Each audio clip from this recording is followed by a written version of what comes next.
Welcome to the Learning Pines YouTube. We hope this video helps. In this video, I will explain how to make cute Notion templates. First, select a consistent color palette, perhaps using 3 to 5 soft, pleasing hues for a cohesive look. Next, integrate aesthetic icons and emojis throughout your pages to add visual interest and a touch of personality. Finally, utilize custom fonts to personalize your template's appearance, ensuring readability while maintaining a charming aesthetic. These foundational steps are crucial for setting the right tone. Moving on to layout and organization, effective structuring is key for both aesthetics and usability.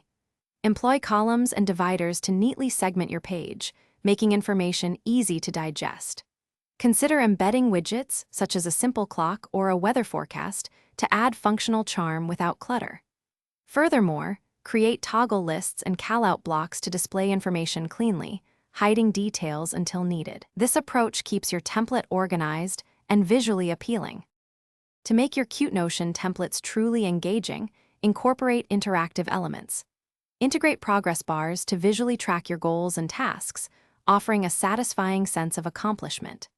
Link related pages and databases for seamless navigation, ensuring all your information is interconnected and easily accessible.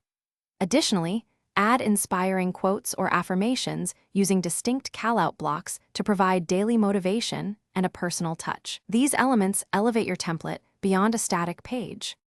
Finally, personalization and maintenance are vital for a lasting cute template.